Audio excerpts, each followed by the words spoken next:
E nós estamos na carta de Paulo aos Gálatas, e eu convoco todos que estão com as suas Bíblias para abrirem. Exatamente, nós estamos agora adentrando na nomenclatura dos pecados.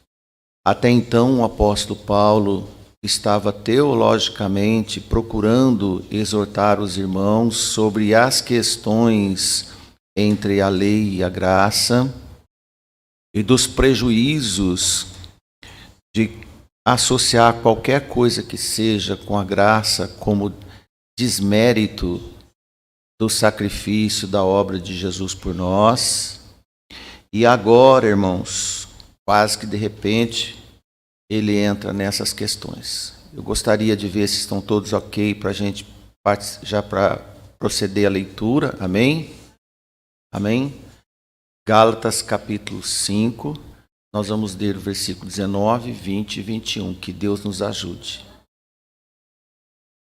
Porque as obras da carne são manifestas, as quais são adultério, fornicação, impureza, lascívia, idolatria, feitiçaria, inimizades, contendas, ciúmes, iras, pelejas, dissensões, heresias, invejas, homicídios, bebedices, glutonarias e coisas semelhantes a estas, acerca das quais de antemão vos declaro, como também já antes vos disse: os que cometem tais coisas não herdarão o reino de Deus.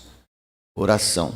Amado Deus, neste momento, nós te pedimos a sua ajuda para poder falar destas necessidades urgentes para o povo de Deus, que possamos abrir nossos corações, que cada ouvinte, cada irmão presente, cada um que vai ouvir, possa atentar pela sua palavra. Em nome de Jesus, pedimos capacidade, coerência e capacidade para poder falar da sua palavra. Certos que o pregador que está dirigindo nesse momento não é merecedor, mas que o Senhor me faz, Senhor, capaz para tal operação. Em nome de Jesus te agradecemos. Amém. Amém, irmãos.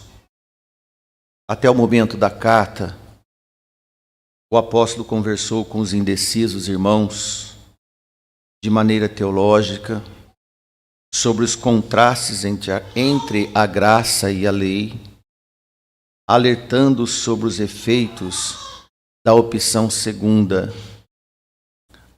a lei. Agora ele aparece como se fosse uma caixa de ferramentas e dá o nome aos bois, que é um ditado conhecido entre nós. Ele dá nome aos pecados. Literalmente, ele nomeia cada pecado. Mas não são todos. Ele diz de coisas semelhantes a estas.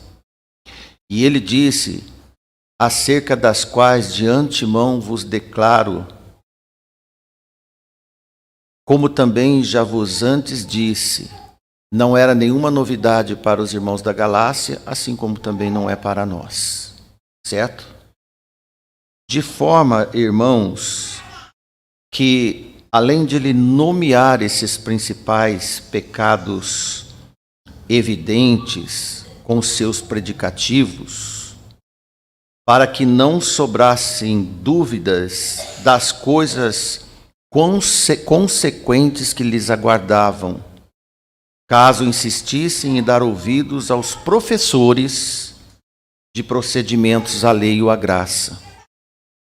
Os pecados da lista de Paulo classificam-se em 4 categorias, a saber, vamos ver. O primeiro são os pecados sexuais. Ele diz adultério, fornicação, impureza e lascívia. Depois ele coloca pecados religiosos de cunho pagão, idolatria e feitiçaria.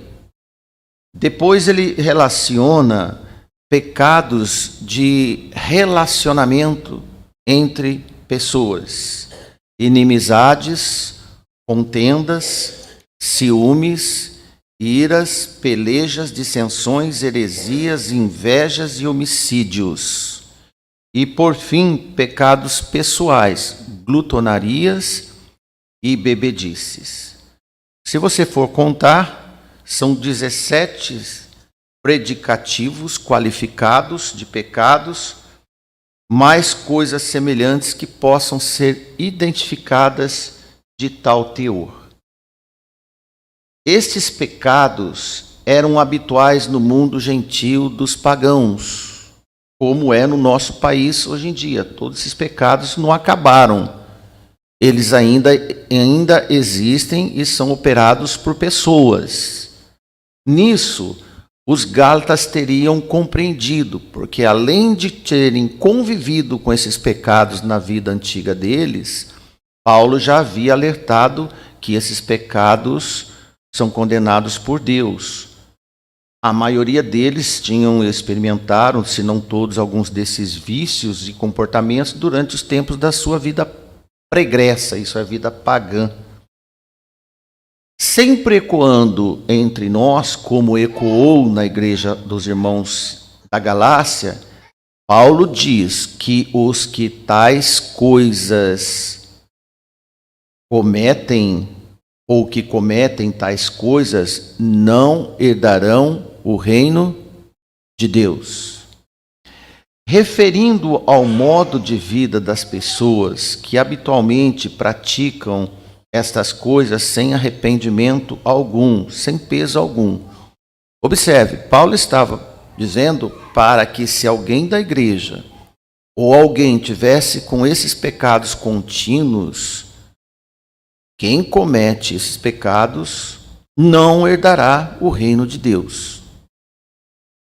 Isso não quer dizer que quando um crente tropeça em algum desses pecados, tremendamente arrependido, sofrendo o peso desse pecado, Deus perdoa. Amém? Receberão o perdão e não perdem a salvação. Por outro lado, indivíduos acostumados nessas rotinas mundanas, nesses pecados, ou que seja alguns deles, ou um só, e é muito difícil estar num pecado só e não estar com outros atrelados, exibindo as características dos ímpios pecadores pagãos, não são filhos de Deus. Paulo deixa bem claro. Consequentemente, não participam da herança de Deus. Os que aceitaram Jesus e estão com o Espírito Santo do Senhor, manifestarão outra característica comportamental no seu dia a dia, rompendo, banindo claramente com os pecados listados nesse texto, bem como com outros que sejam semelhantes. Irmãos, estamos entendidos? Amém?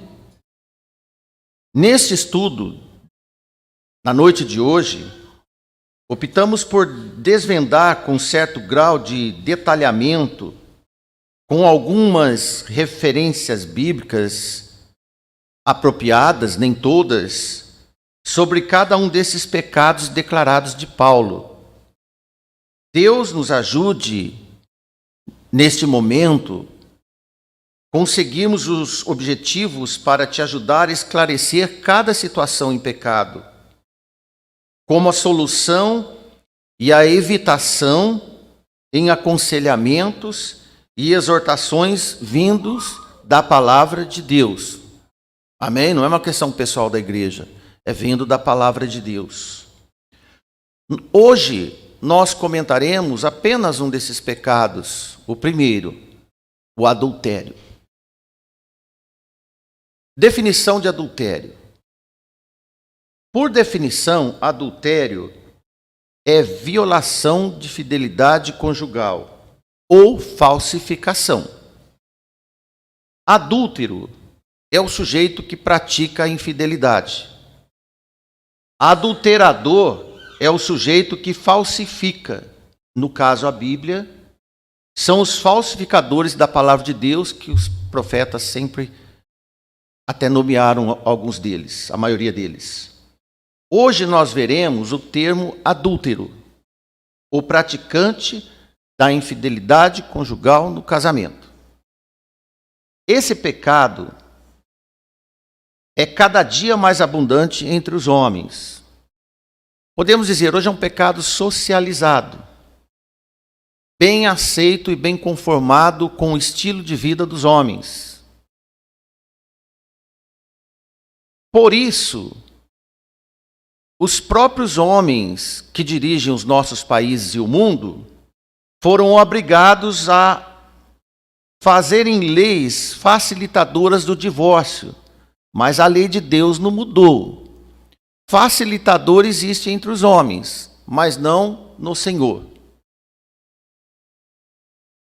É incentivado em todos os lugares do mundo esse procedimento, exceto naqueles que preservam a família e as ordenanças de Deus, a igreja do Senhor.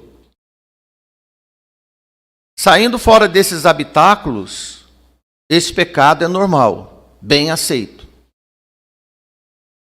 É assunto habitual nas conversas e nas ações dos profanos. Usei o termo profano por serem uma prática destruidoras do consagrado matrimônio. Esse pecado e seus pares correlatos, como nós vimos citados por Paulo, fornicação, impureza e lascívia, que provavelmente no próximo momento nós vamos ter a oportunidade, se Deus quiser, de falar com os irmãos, são aceitáveis nos meios de comunicação do mundo. De que forma? Em filmes, em novelas. É difícil você ver um filme, uma novela que não tem adultério, traição. Não é fato? Então, não é conveniente você se habituar a assistir filmes e assistir também esses episódios que você vai ter problema de contaminação. E também ocorre de forma indireta, e preste bastante atenção, ele pode ser incentivado e promovido como objeto de desejo nas vestimentas, no comportamento, tanto de homens quanto de mulheres, apelando para a sensualidade, a lascívia.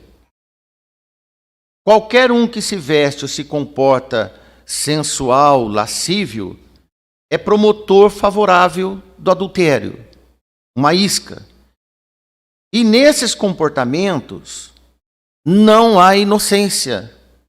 Deus os julgará. É o que está escrito em Hebreus. Como alertou o apóstolo Paulo em 1 Timóteo, capítulo 2, versículo 9, que do mesmo modo as mulheres se ataviem em traje honesto, com pudor e modéstia, não com tranças ou ouro ou pérolas, ou com vestidos preciosos. Neste trecho, neste assunto, Paulo, ele expõe a ostentação, e no outro, quando ele diz de pudor, é a sensualização. Então, uma mulher pode estar com as duas características, ostentando coisas preciosas e mostrando coisas desejáveis. E Paulo diz, olha, não faça isso. É um grande perigo.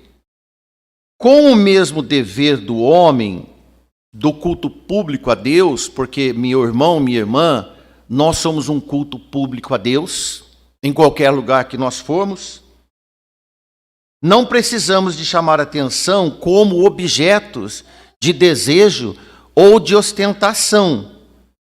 As mulheres devem retratar a imagem do evangelho que professa em público, e os homens também devem, no mesmo sentido, manifestar em público o evangelho que professa, com os seus hábitos, seu jeito de falar, seu jeito de vestir. É bom lembrar, os irmãos jovens, que os homens hoje estão vestindo com calças apertadas, com né, o bíceps acentuado, para mostrar uma certa metrosexualização do homem. Tem que ter cuidado com isso. O traje do homem é sensato, tanto quanto da mulher, uma maneira simples de viver. Deus, sabedor dessa possibilidade latente, coloca esse pecado como conteúdo nos 10 mandamentos.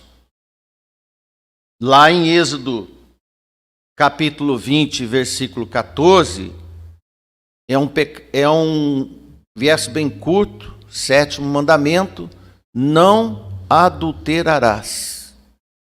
Também está em Deuteronômio 5:18, não vamos até lá agora.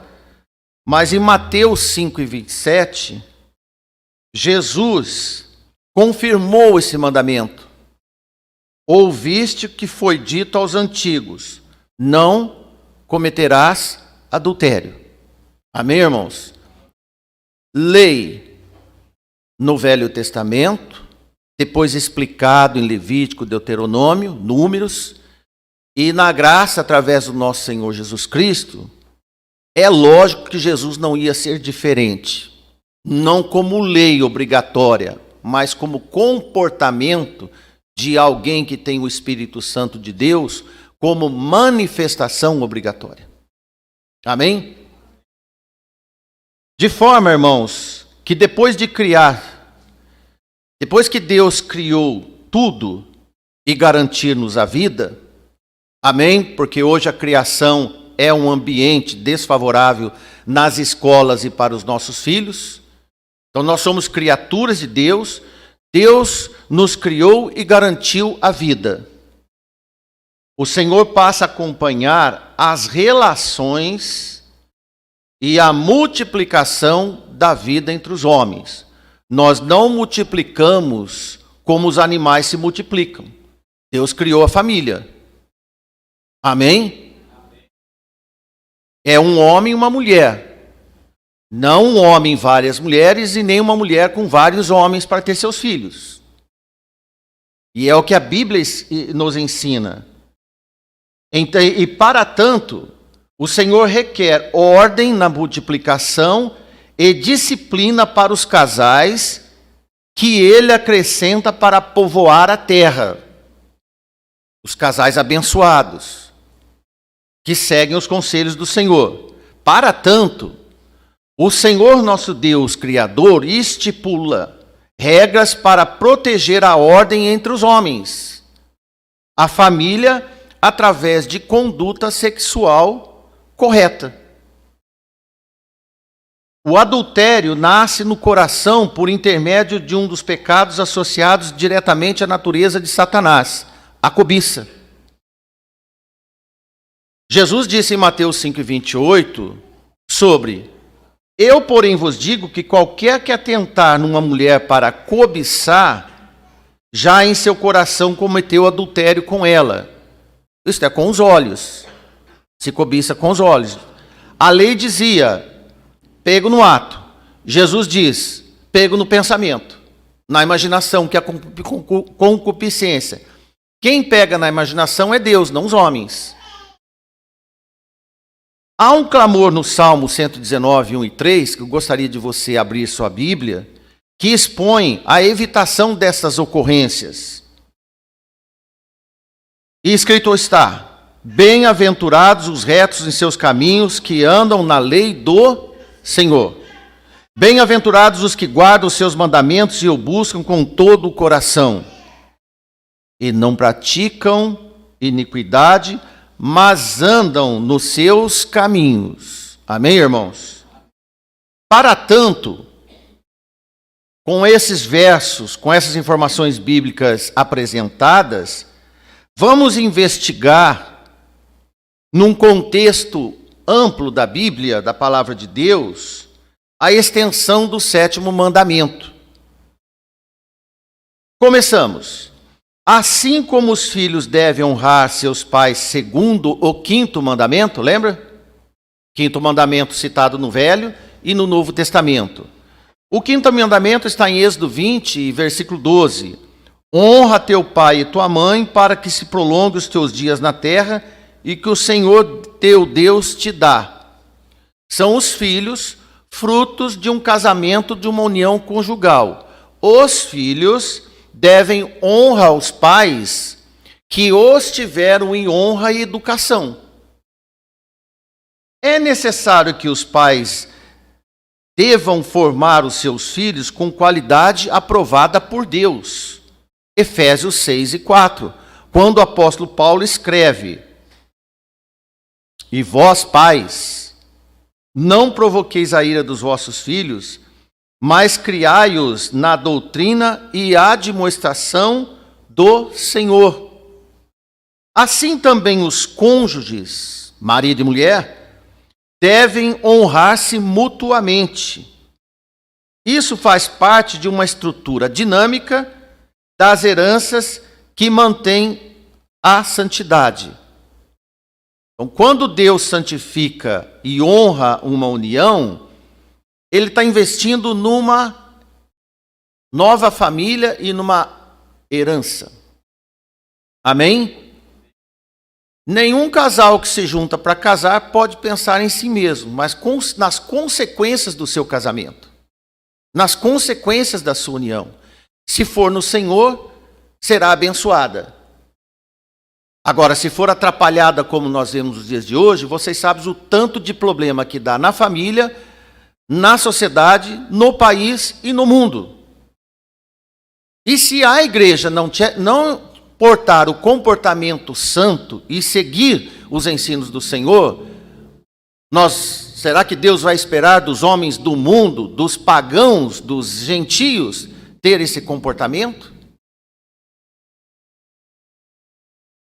Faça a resposta para você mesmo. Deste modo, é salvaguardada a solidariedade da família em temor e honra a Deus, o Criador do milagre da vida e da multiplicação, em completa disciplina. Olha, quando dois se casam, assuma o casamento e a disciplina dele. E dentro da disciplina está a fidelidade. Fato obediente que diminui cada dia mais no mundo.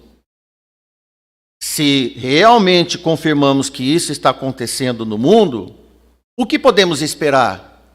Tempos difíceis se aproximam. Tempos difíceis se aproximam.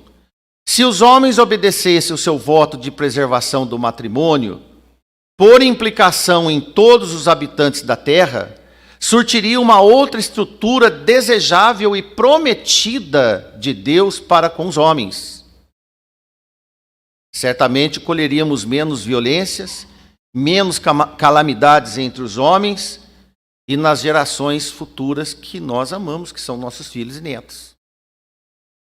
Se nós não desejamos calamidades e desgraças para os nossos filhos e netos, você deve observar que devemos preservar o comportamento que Deus estimulou para que eles também sejam salvaguardados do mal. Olha, irmãos, observe que na equação do profeta Jeremias, que vamos ler daqui a pouco, em relação ao pecado redutor de bênçãos, posso usar esse termo, irmãos? Esses pecados que Paulo apresenta são redutores de bênçãos celestiais. O adultério, quanto maior o número de adúlteros, mais desastres e maldições acontecem entre os seus habitantes. E Jeremias escreveu. Jeremias 23:10 está escrito: porque a terra está cheia de adúlteros, e a terra chora por causa da maldição. Os pastos do deserto se secam, porque a sua carreira é má e a sua força não é reta. Desvirtuou, Deus se afastou. Onde o pecado prolifera, Deus se afasta. Ora, quando nós vamos ler Jeremias, ele estava numa tremenda batalha de informação e contra-informação dos adúlteros em relação à profanação do sagrado, o afastamento de Deus, a cultos pagãos e comportamentos pagãos. Jeremias viu o caos por causa do pecado. Jeremias diz: devido ao alto número de corruptos pecadores, as estruturas naturais criadas por Deus para dar a vida abundante para os filhos de Deus passa a exalar cheiro de morte. A maldição da secura, os verdes pastos se tornam em secos desertos. Os homens padecem muito mais. Enquanto os ambientalistas contemporâneos nossos acreditam que os acontecimentos climáticos catastróficos que andam acontecendo, eles são por única fonte de causa da poluição, do desmatamento, é o que você ouve na televisão quando você vai ver jornal. Mas o crente antenado, baseado na Bíblia, a palavra de Deus diz que a causa promotora da maldição é pela multiplicação de pecados, incluindo os adúlteros, que é o motivo da terra estar chorando de secura e desertificação, pragas e enfermidades e violências. Pelo aumento de relações sexuais ilícitas, os homens tornam-se assassinos de crianças no próprio ventre. Tudo permissível, porque contamina a alma, não só o corpo. A estrutura social fica contaminada. Então os homens pregam o aborto abertamente, sem peso de consciência, matando inocentes, e estipulam o prazo de vida para ser abortado por semanas de vida. Por que o homem está assim? Porque o homem foi se entregando ao pecado e Deus se afastando da própria razão moral e ética que até entre os ímpios deveria existir. Mas está se esfacelando e se acabando. Observe que os homens e mulheres nesta condição de adúlteros matam seus inocentes filhos com um ritual semelhante aos deuses cananeus. Por isso Deus faz com a terra tornar-se estéril cada dia mais. E com a esterilidade da terra, como acontecia em Judá, os efeitos climáticos da fome aparecem. As pestilências entre os homens multiplicam. Tudo isso, irmãos, foram preliminares do cativeiro para a Babilônia. Assim também, nos nossos dias, acontecem as preliminares do dia do Senhor, como Jesus anunciou em Mateus capítulo 24. De forma semelhante, nós nos encontramos. E o profeta Jeremias não suaviza o seu discurso profético. Vamos então em Jeremias capítulo 3, versículo 2 e 3. Olha o que Jeremias escreveu. Levanta os teus olhos aos altos e vê onde não prostituíste. Nos caminhos te assentavas para eles, como árabe no deserto, assim poluíste a terra com as suas fornicações e com a tua malícia. Por isso foram retiradas as chuvas, e não houve chuva seródia, mas tu tens a fronte de uma prostituta e não queres ter vergonha. Olha, irmãos, olhando de imediato nesse texto, nós observamos um caos, primeiro o pecado admitido e o despudor do pecado e o caos se instalando. O amor poluente, ou maior poluente da terra, você vê que é o pecado. Conversas maliciosas são a antessala do adúltero e da fornicação. O profeta provoca: encontre algum lugar onde não há cenário de pecado, de prostituição na terra, que nós vamos observar. Se há alguém tão puro que precisamos encontrar. Encontraram? Não, não encontraram. Por isso vocês veem o que vem acontecer, é Deus retirando-se com os eventos milagrosos da boa chuva oportuna, no tempo oportuno, que é a chuva seródia. Como serão abençoados se as vossas malícias e aparências estão estampadas nos vossos pecados? Pergunta o profeta. Como vocês querem bênçãos? Perderam a vergonha, como nós vimos ele escrever, perderam as vergonhas dos pecados que Deus odeia. Por consequência, a mão de Deus pesa. Por isso, corremos agora para o livro de Hebreus para verificar: o maior provocado foi o Criador. Ele foi desonrado, então ele os julgará.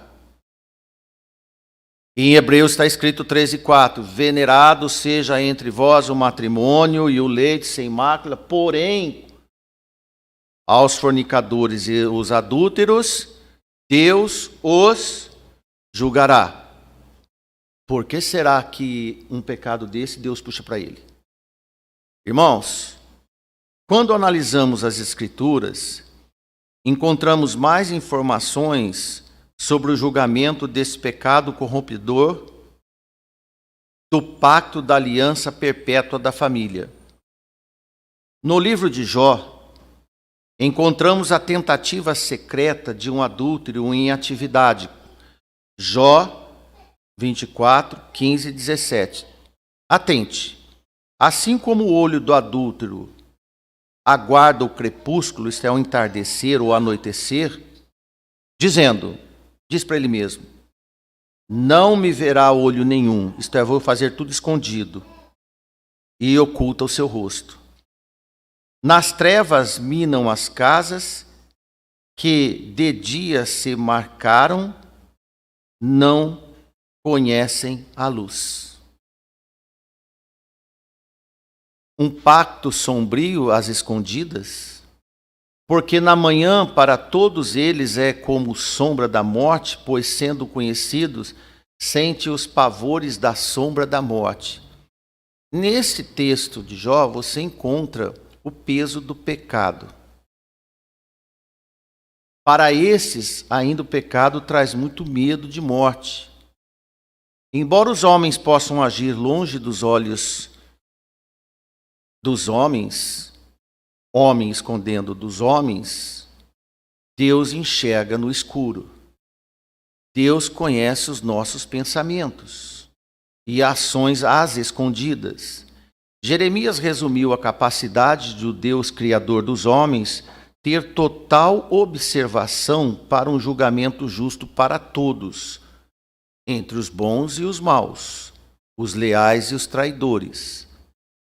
Jeremias novamente, 16, 17, diz: porque os meus olhos estão sobre todos os seus caminhos, não se escondem da minha face, nem a sua maldade se encobre dos meus olhos.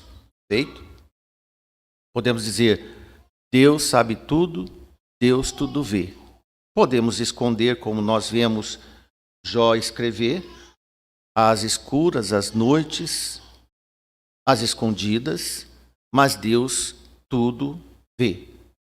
Irmãos, sob ou debaixo da misericórdia de Deus, encontramos os aconselhamentos e as advertências preventivas em muitas páginas da palavra de Deus sobre a evitação de qualquer pecado ou desse que nós estamos observando.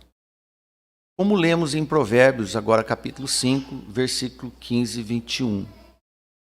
Olha esse Provérbios. Preste atenção dele. Ele dá um tom poético, melodioso, mas na verdade é um recado importante. Ele diz assim: bebe água da tua fonte e das correntes do seu poço.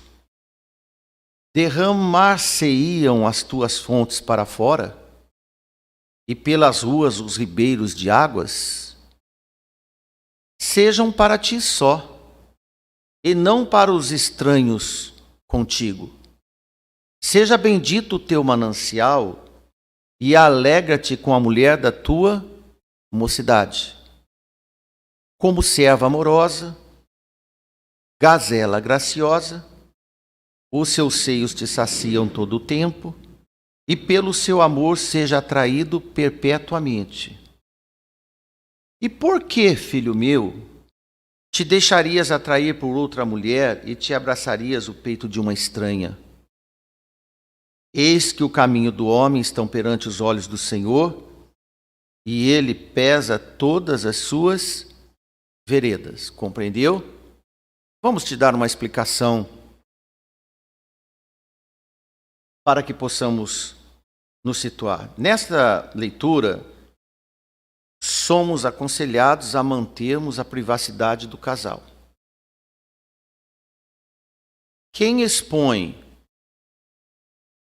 tornando público o que Deus te deu, colocará em exposição e atração estranhas.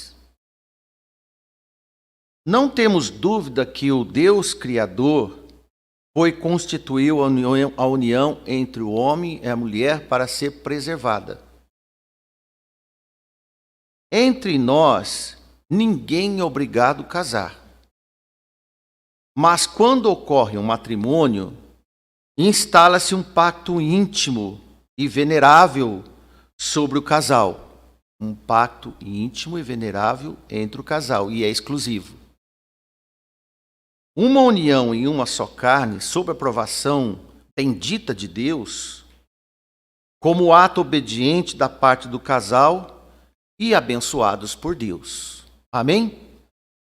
Assim seja. Como é que Deus pode abençoar um pacto para depois o homem desfazer? Divórcio. Ou corromper? Adultério. Por isso, em Provérbios, insta-se a exortação. Verso 15. Bebe a água da tua fonte e das correntes do seu poço. Te explico. Isto é, combata as paixões estranhas, porque apenas a sua esposa é fonte das suas águas refrescantes, onde uma única alma pode saciar com alegria sua sede. Quem? O seu amado esposo. Ela é a única para ele, e ele é o único para ela, e ninguém deve se intrometer ou conhecer esta alegria que Deus deu ao casal. Não exponha a sua fonte para ninguém. Sejam para ti só, e não para os estranhos contigo. Verso 17. As mulheres casadas, portanto, volto a dizer, elas não devem desfilar sensualizadas em nenhum lugar. Isso garante o seu pacto diante de Deus e a honra para o seu marido. Amém? As solteiras devem se inscrever nesta escola através dos ensinos das mães e das avós. Amém? De modéstia para o seu futuro casamento. Agora cada uma responde: como andam as suas netas e as suas filhas? Elas estão no mesmo patamar apropriado para encaixarem no casamento de Deus? Porque a fonte que Deus deu ao seu esposo não é pública, é privada. Ela não é pública para atrair desejos da vizinhança. Não deve derramar as suas águas pelas ruas e pelos ribeiros, expondo os seus preciosos conteúdos aos estranhos. Está escrito: preserve o seu casamento com alegria e satisfação apenas entre vocês dois. 18.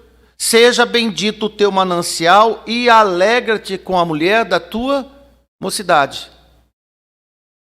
Nos faz parecer que aquela menina que um dia casou com você, não importa a idade que ela está hoje, a alegria permanece.